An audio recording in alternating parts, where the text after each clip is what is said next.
राजस्थान में प्राध्यापक पद के लिए वैकेंसियां निकली थी, जिनके आज पेपर शुरू हुए हैं। कई दिन चलेंगे अलग अलग सब्जेक्ट वाइज। आज पहला पेपर था तो एक स्टूडेंट ने कुछ एक हिंदी के प्रश्न भेजे हैं, तो ये मैंने साथ में डाल दिया। इसके अक्षर छोटे दिख रहे हैं, मैं साइड में लिख के बता देता हूँ। 26वां प्रश्न है कि किस विकल्प में सभी शब्द शुद्ध हैं। तो इसमें दे रखा है चरमोत्कर्ष, अहर्निश। तो ये पहला ऑप्शन दोनों ही गलत है। चरमोत्कर्ष में रे नीचे आएगा, चरम उत्कर्ष। अगर रे ऊपर लगाते ना चरम, वो होता है चमड़ी, और नीचे आता है ना वो होता है अंतिम सीमा, तो वो होगा ये चरमोत्कर्ष। तो ये गलत है, रे नीचे आना था।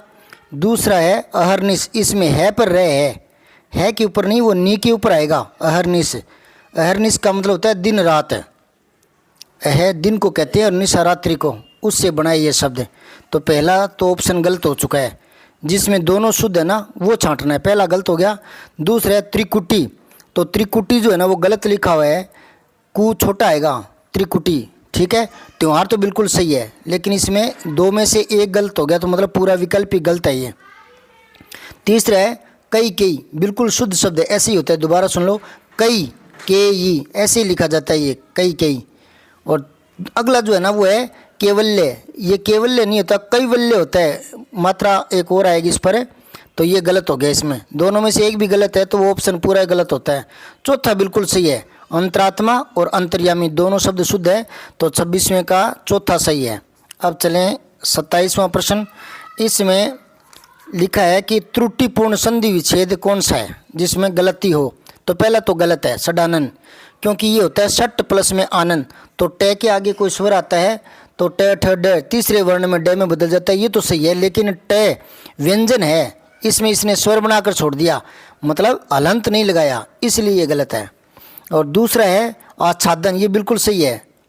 आ प्लस में छादन, छ से पहले अगर स्वर आता है तो उसके साथ आधा छ जुड़ जाता है, व्यंजन संधि का उदाहरण है ये बिल्कुल सही है। तो इसका विकल्प तो हमारे पास आ गया, पहला ही है। ये कह रहा है त्रुटिपूर्ण, तो त्रुटिपूर्ण तो पहला ही है, दूसरा तो बिल्कुल शुद्ध है। और तीसरा पित्रानुमति, पितृ प्लस में अनुमति, बिल्कुल सही है। और चौथा वांग्मय, वाक प्लस में मय, तो क के आगे मैं आ रहा है ना पंचम वर्ण, तो क ङ में बदलता है, तो ये बिल्कुल सही है। तो इसने पूछा था त्रुटिपूर्ण, तो ये पहला ही था षडानन, ट के हलंत आना था। तो 27वें में एक सही है, 1 नंबर। फिर है 28वां प्रश्न, सही विलोम शब्द युग्म छांटिए। युग्म जो है ना विलोम शब्दों का वो सही होना चाहिए। तो पहला है श्वेत और शुक्ल, ये बना रखा है, तो श्वेत सफ़ेद को बोलते हैं, शुक्ल भी सफ़ेद ही होता है, तो ये तो समानार्थी हो गए, विलोम थोड़ी है। फिर है सामान्य गौण, तो सामान्य और गौण एक ही बात है। सामान्य का उल्टा होता है विशेष, विलोम होता है विशेष, और गौण का भी प्रधान होता है, तो ये तो समानार्थी से लगते हैं, विलोम नहीं है।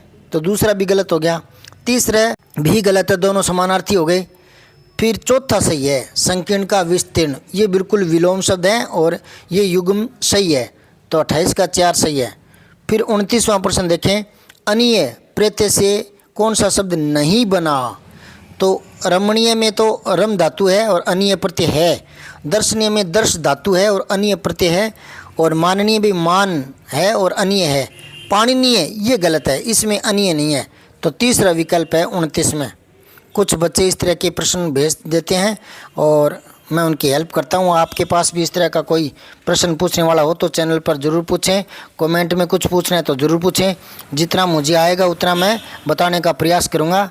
जय हिंद, शेयर ज़रूर कर दें, धन्यवाद।